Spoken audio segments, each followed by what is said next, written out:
आप पूछ चुके हैं, दोबारा मत पूछिए।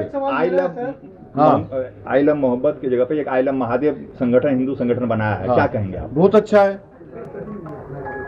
आपका नाम क्या है सर? स्मिथ। हाँ, स्मिथ नाम होगा। आई लव स्मिथ में करूंगा। इसमें कौन सा एंटी नेशनल बात है?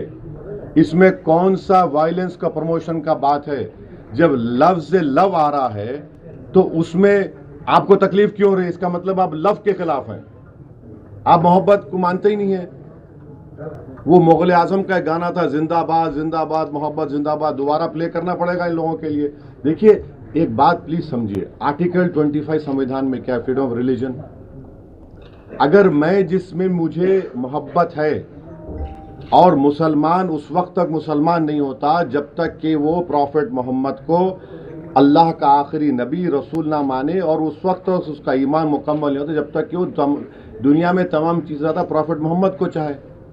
ये संघ परिवार और आरएसएस बीजेपी के लोग कभी सोच भी रहे हैं कि भारत में 18-19 करोड़ मुसलमान रहते हैं, जो सब कॉन्टिनेंट हो या एशिया में सबसे ज्यादा यहां पर रहते हैं। आप क्या मैसेज दे रहे हैं दुनिया को? क्यों ऐसा कर रहे हैं भारत के बारे में आप लोग?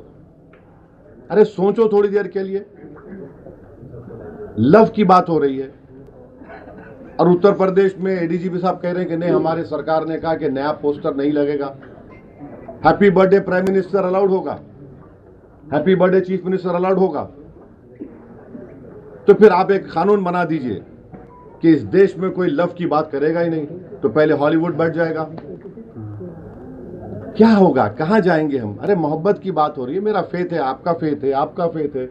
भारत की खूबसूरती यही तो है कि भारत हर मजहब को मानने वालों को मानता है, जो नहीं मानता खुदा को उसको ही मानता है भारत। तो ये तो अजीब है कि ये लव के खिलाफ है ये लोग। आगे बढ़ाया है, अगर आप उसको कमजोरी की निशानी समझेंगे तो हमको तो पॉलिटिकल पार्टी चुनाव लड़ना पड़ेगा। जब चुनाव लड़ेंगे तो जीतने के लिए लड़ेंगे, हर पार्टी जीतने के लिए लड़ती है ना, दोस्ताना मुकाबला तो नहीं होता। तो मुकाबला होगा, जमहूरियत है, तो हम तो जीतने के लिए मुकाबला करेंगे। क्या कारण लग रहा है आपके मोहब्बत को कबूल नहीं कर रहे तेजस्वी वाला? भाई देखिए, मोहब्बत जो होती है ना, वो नौजवान लड़के लड़की में पिक्चरों में अच्छा लगता है, सियासत में एक तरफा मोहब्बत नहीं हो सकती है, तो नहीं होगी, होगी तो होगी। हाँ नहीं, अगर आपको बताया गया कि घर वापसी करना चाह रहे हैं, तौबा करना चाह रहे हैं, तो बता दीजिए, अख्तर भाई सोच लेंगे।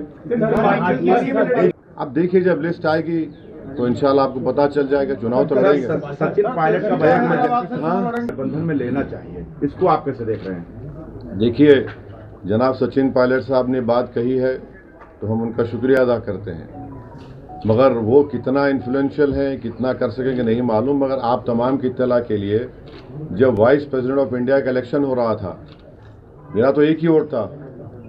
किसको वोट दिया हमने जाकर जस्टिस सुदर्शन रेड्डी साहब को वोट दिया। उस वक्त क्या हो गए हम? दूध के धुले हो गए।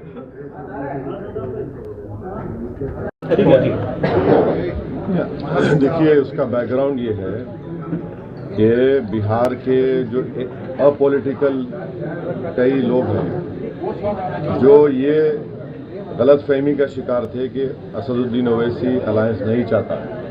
पर्सनली मुझ पर एलिगेशन लगाया गया था, तो हमने अख्तर भाई से कहा कि ये लोग ऐसा कह रहे हैं तो आप उनसे ही लिखवा लीजिए, क्या लिख कर देना। तो बोले कि आप लेटर लिख दीजिए। हम बोले ठीक है, लिखते हैं लालू जी को।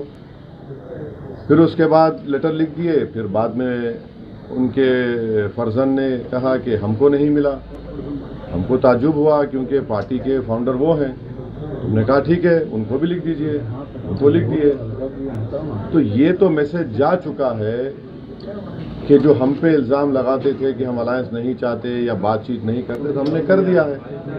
अब इनके ऊपर है मुनस्सिर, वो अपनी पार्टी का फैसला वो लेंगे, हम अपनी पार्टी का फैसला हम लेंगे।